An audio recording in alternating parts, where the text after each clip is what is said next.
Today was the day that it finally dropped. I'm talking about the podcast with Baker Mayfield on it, the You Never Know Until You Know What I Mean podcast.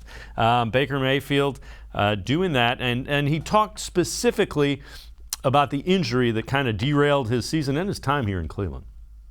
So I tore my labrum completely, like full front, like basically 90% in the back. And then that was week 2. I did that in the first half. Played the rest of the game, was fine. Cause like, sure I was watching that game. A rare sit down for me. It was a Mayfield versus Amendola. It was a showdown. Love it. Shout out Danny, the best. Amendola. The best. But then 4 weeks later, we were playing the Cardinals, and I dislocated my shoulder again. But I dislocated it so bad and at a different angle that the bone, like the humerus that goes up into your shoulder socket, like the big bone right here, comes up into your ball and socket, and it forced its way out, and I fractured the bone because it wasn't going to be like just a clean exit. Right. So I fractured the bone. So when I had the labrum done and that fracture, the inflammation, everything, I had no function in my left shoulder. And we were going into a Thursday game that week. Monday, I couldn't lift my arm, but I literally, when I couldn't raise my arm, I was like, I can't do this. But things like that happen because you know what? I was blessed to be drafted in the position I was in. Right. So financially, I can sit out that game and know that I'm in a different position to where I can come back when I'm healthy and be fine. Guys that are paycheck to paycheck and are trying to earn a spot, it's not an option.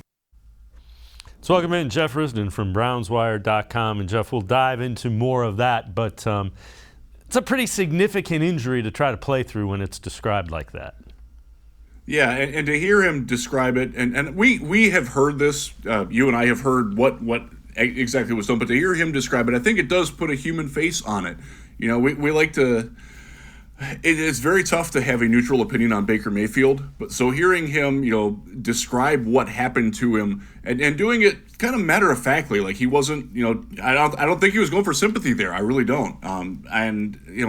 It's obviously a very significant injury. He clearly tried to, make the best of it.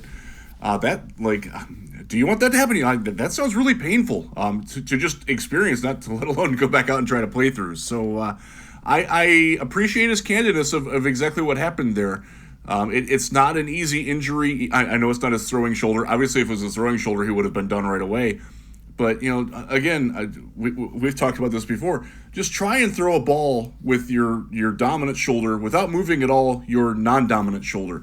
It's really, really hard to do. Just try brushing your teeth with your offhand. It's the same sort of thing.